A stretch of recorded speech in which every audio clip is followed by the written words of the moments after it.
so glad we went through a little history lesson. Let's do that a little more. In 1864... Well, I'd like you to answer the question. No, Mr. Vice President, I'm speaking. I'm speaking. Okay.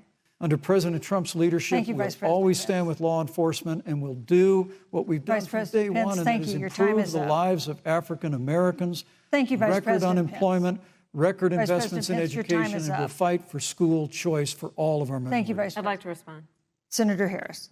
I will not sit here and be lectured by the Vice President on what it means to enforce the laws of our country. I am the only one on this stage who has personally prosecuted everything from child sexual assault to homicide.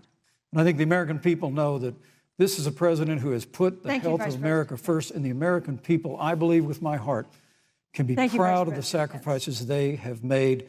It's saved countless American lives. Senator Harris, would you like to respond? Absolutely. Whatever the Vice President is claiming the administration has done, clearly it hasn't worked.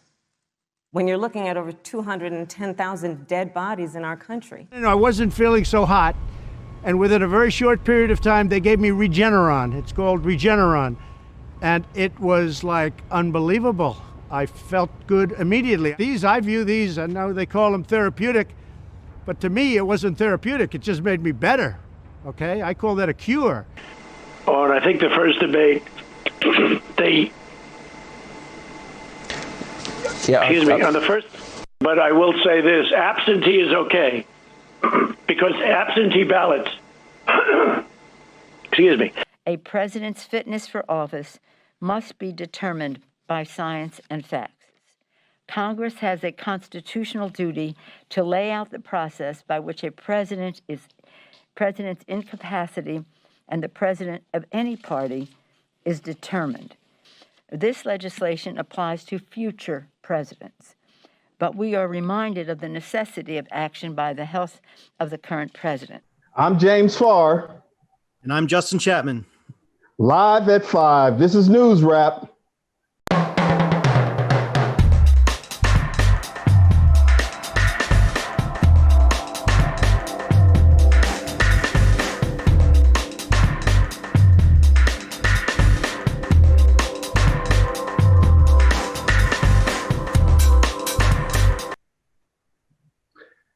Welcome, everybody, to NewsRap. Don't adjust your screens. This is not a younger version of Andre Coleman or Barry Gordon. It's just James and Justin kind of filling in this week. Both Andre and Barry are taking some much-needed rest. I believe Barry's son is getting married. So we're going to try to do our best to fill in. How you doing today, Justin? I'm doing great. How about you? Man, you know, it's a busy week, busy time, election season, debates, you know, fly swatters, you know, I mean, it's a lot happening in America right now. So I'm just about prepared for anything. So if you say something crazy, Justin, I'm gonna go at you with this fly swatter. I love prop comedy. So what'd you think about the vice president debate on this week? You know, I think to your point with the fly swatter, I think the only thing people are going to remember about this debate is that a fly landed on Mike Pence's head. You know, it kind of harkened back to what political debates used to be like before the Trump era. You know, there was a good bit of interrupting and evading questions on both sides, but nothing like we saw in the first debate with Trump and Biden, where Trump just kind of bulldozed his way over the moderator and over Biden. But, you know, some late breaking news, James, just before we came on the air, is that the second presidential debate between Trump and Biden has officially been canceled. I believe it's scheduled for October 15th. That's off the table now because the Commission on Presidential Debates wanted to do a virtual debate, and Trump said no. You know, because he could still be contagious. That's why they're doing this. So he could get Biden and others sick. So I think that qualifies as a forfeit on Trump's part. You know, he's done a ton of phone calls, a ton of virtual interviews. I don't see why he couldn't do a virtual debate. But yeah, I mean, one of the things that stood out to me when we were listening to that opening package, when he was given that interview, I believe it was to Fox, you know, and you could hear him coughing. You could hear his respiratory issues. Mm-hmm. And I know firsthand, having had to care for someone with COVID, having to care for my mother, he's sick. Yeah. He can play it one way, He can say he's strong. He can say he feels great, but that's just not how COVID works. And it certainly doesn't work like that for someone with underlying health conditions and of his age. And so it's probably the best thing to do to cancel the debate. But why do you think he didn't want to do it virtually? I think he thinks that that would allow Biden to cheat by having answers available to him digitally. He knows he's tanking and he's scared. I don't know. I don't know what rationale there would be for it. But his whole shtick about I'm feeling great, better than I ever have. Meanwhile, he's taking the steroid that makes you feel better and hides, the underlying illness. I think his behavior around this has been a total missed opportunity for him. I mean, he could have come out and said, we're going to do everything right here. We're going to wear masks. We're going to pass this relief bill for hurting Americans and small businesses. But instead, he just seems more unhinged than ever since coming out of the hospital. And now he's holding this rally at the White House tomorrow with hundreds of people. I mean, who wants to go to that? We just had a super spreader event at the White House a week and a half ago. Now he's going to have another one. I mean, it's like Hollywood couldn't script this. I mean, you're an actor. You know drama. You know comedy. If someone had fictionally wrote that we would be in a pandemic and that the president of the United States would deny the pandemic, and then ultimately, guess who comes knocking at your door is the pandemic, and the White House becomes a super spreader. No one was like, nah, that'll never fly. That'll never sell. I want to go back a little bit to Senator Harris's performance at the debate, because some have said that she was in an enviable position of not being too aggressive or not pushing back. But do you think she made some good points, and do you think Pence made some good points? Yeah, I think both of them did okay. I wouldn't say either one of them won necessarily. I think Pence didn't answer. He avoided more questions than Harris did, although they both did. But I think Harris didn't prosecute some points as much as she could have. Like, for example, she said she would take a vaccine if the doctors and scientists in the administration say it's okay to take it, but not if Trump says to take it. And that allowed Pence to say, you're undermining public health and confidence in the vaccine. When really she should have gone further and said, the reason I won't take it if Trump says to take it is because he's rushing the development of the vaccine to announce it before the election purely for political reasons. And that's why the American people can't trust him on that. But she gave Pence an opening there, and she did that a few times throughout the debate, I thought. I also think Pence gave her an opportunity to, when he was speaking about her record as a district attorney in San Francisco. And I mean, it's no secret, she could have really galvanized. There are a lot of African-American men who feel kind of indifferently about her service record. And that would have been an opportunity for her to seize the moment. I'm not sure what she could have said, but she didn't say anything, which is almost, the same as saying nothing, right? She could have said, it's a tough job being a district attorney. We prosecute based upon laws that are legislation that's codified. And this is what I was dealt with. I've evolved. I understand the injustices. And she said that in other spaces, but it was on that stage in that moment, because there is a swing of African-American men, not me, but there is a swing of African-American men who are interested in Trump. I mean, he just released 2,000 prisoners from the federal system just last month, and so that resonates within a lot of communities. We have the luxury of living here in California where we're in this bubble. It's going to go blue. It has since 92. And so it's many other parts of the country where people are, blacks are considering Trump as an option. I don't understand it, but I'm not completely sold on Joe Biden either. You know what I mean? And so on November 4th, I'm going to text you with a hashtag unbothered, because I'm going to wake up on November 4th completely unbothered by the results. One, because we won't know them, so it's no sense in getting in a huff about it. And two, it's still going to be the same system of governance and nothing radical is going to change. That said, Trump must go. Well said. Yeah, I think all signs are pointing to a Biden win right now. But certainly anything is possible in this crazy world. 538. They do this forecast where they simulate the election 40,000 times to see who wins most often. And so right now, today, they give Biden an 85% chance to win the election and Trump a 15% chance, which is the lowest their model has ever predicted for Trump. But 15% ain't 0%. No. And there's still 3.5 weeks till the election. That's an eternity, and anything could happen.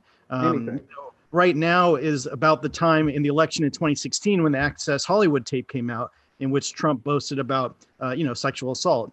And it seemed like his candidacy was absolutely doomed at that point. And yet 3 or 4 weeks later, he won. So, but that said, that there are more than 5 million people have already cast their votes, way more than at this point in 2016. So it's a different dynamic, but you're right. There's a real possibility. In fact, probably almost a certainty that we won't know who won the presidency on the night of November 3rd. And depending on how things unfold, it could be kind of a nightmare scenario for this country. Absolutely. What do you make of Speaker of the House Nancy Pelosi kind of reminding us of what the 25th Amendment said? You think something's going on? Because I'm hearing rumors. I haven't confirmed it. I haven't heard it. But you think Pence may be sick? Is something else happening that we don't know about? A Deadline, the media outlet Deadline posted this article saying that Pence had tested positive. And then they immediately took it down and said it was a mistake, that it seemed like they just had it ready to go in case he was positive. And then Pence also canceled a long planned trip to Indiana. And a couple of things just seemed like something was going on there. We don't know for sure, but that Pence and Trump won't confirm whether they've had a conversation about when do they transfer power, when is Trump so ill that and on these very powerful drugs that he's not able to fulfill the duties of president of the United States. I mean, our adversaries are watching everything that's happening right now, looking for a moment of weakness and how they can exploit things. So as far as I understood, Nancy announced they're looking into forming this commission that would that comes straight from the 25th Amendment, that would look at a president's mental fitness for office and when that transfer of power needs to happen. She's saying that Trump's health and behavior was the impetus for this, but it's not a coup as right-wing media is trying to say. It's showing the need to create a process for future presidents.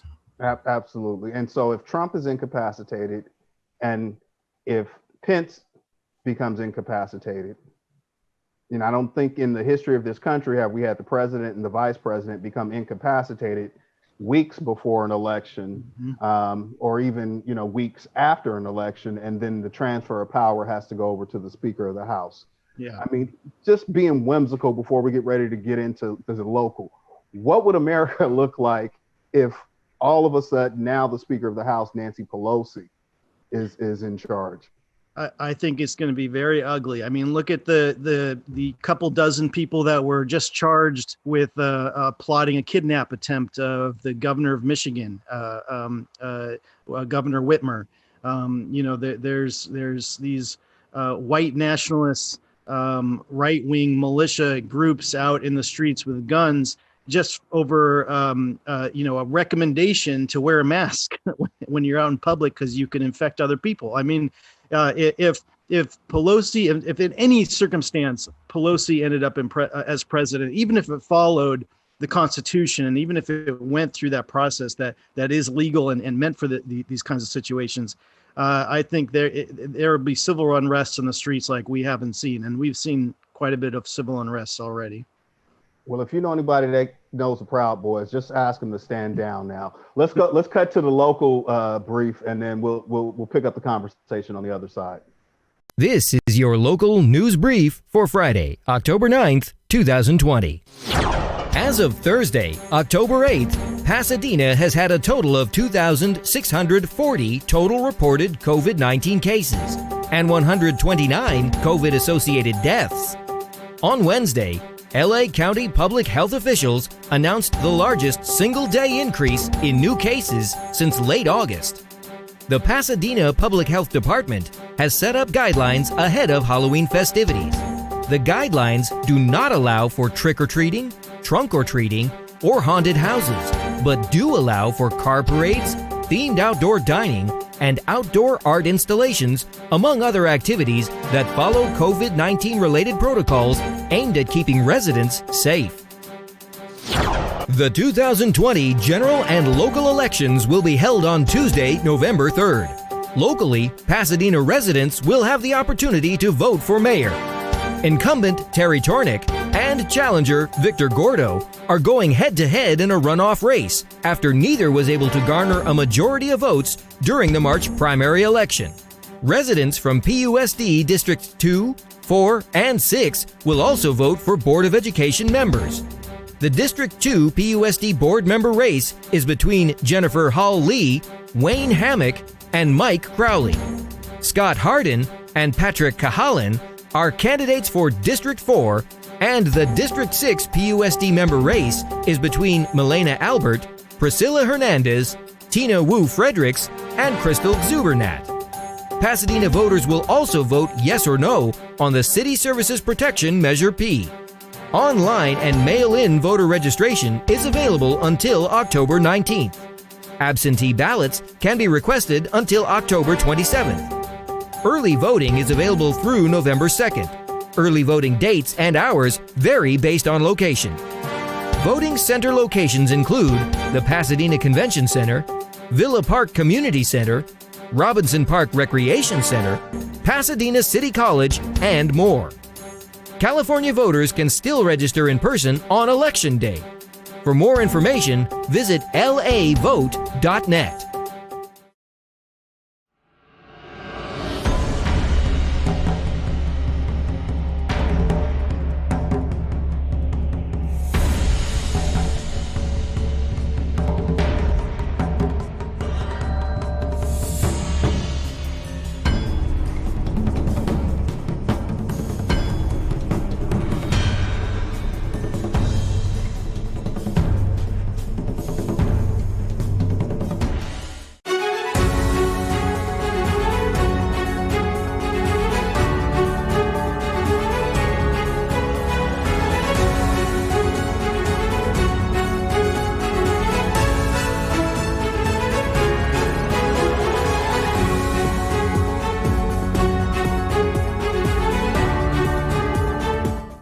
Justin and James here, we're sitting here just having a conversation. We talked a lot about the national election and debates.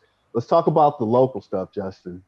We're right in the middle, and Pasadena will either have an incumbent continue his seat, or we'll have a challenger who will be in the seat. But if the challenger loses, he'll still be in his seat. So it's a whole lot going on locally. What are your thoughts about the local election? Well, so during the primary election for mayor back in March, there were two other candidates running for mayor, a total of 4, and it was before the pandemic really hit. So while Gordo came out on top in that primary vote, so much has changed since then that I think it's hard to say either way who's going to prevail here. I think Gordo is in a stronger position before, but I think Tornick has really come back and has a chance of winning re-election. It really could go either way here. They've had a couple of debates so far in the past couple of weeks. Tornick is making the argument that he's delivered on his promises from 5 years ago, that he's equipped to handle the economic fallout from the pandemic in the months to come. And Gordo's making the argument that, it's time for new leadership in Pasadena. They are both, they do their usual politicians' platitudes in these debates, but, I'm going to bring people together, things like that. I feel like I've heard more specific policy stances from Tornick than I have from Gordo. So in the upcoming debates, I'd like to hear a little bit more on, we know whether you agree with him or not, we know where Terry stands on rent control, on police oversight, on development in the city, the future of the Arroyo. I'd like to hear a little more about what is a Gordo mayorship going to look like in the city. And I'd like to hear more about that in the upcoming debates. And that that ties into the debate you have coming up on Sunday, right? Yeah, Sunday, 3 o'clock. Audience can watch live. It'll be streamed on the Conversation Live's Facebook page, as well as they could go on to Star News website, and there'll be a link up there. And then it also broadcast live here on the Arroyo channel. And so I think this debate is going to be different. The way that we are looking at crafting this and the work that's gone into it is, I think we really see the differences between the two candidates, but we want to bring that out because, as you said, a lot of times it's a lot of platitudes and gratitudes, and a forum is different than a debate, whereas a forum, they're just kind of answering questions. There's no opportunity for the other to rebut. And so we aim to craft this in such a way that we get to the root of some issues. And there's some deep diving that goes into there, and we vetted these questions out. So I expect the audience to be informed. But what's interesting about, there's debates. Andre last week said there's too many debates, there's too many forums. Someone mentioned in the comments on my Pasadena politics page today that they really think the candidates are missing an opportunity to engage the public in social media. Even go as far as put on full PPE and get out there in community and talk to people. Mm-hmm. And so you and I are connected. We're informed, we're engaged, and there's a circle of people in Pasadena who really are civically engaged. But to the low information voter or to the single issue voter, I think a lot of them are being influenced by what they see in terms of ads on YouTube and videos that are playing on Facebook, and they really don't know. So it's going to kind of come down to, a feeling and more political emotion and less political science. Yeah, it seems to be that way with these down ballot elections and city elections. I wish more people would. Pasadena historically has more civic involvement than a lot of other places, but it's still voter turnout overall of eligible voters is still way too low. We got to find a way to get people interested and engaged, because especially these local elections, this local government impacts people in very real ways, very immediate ways, very tangible ways.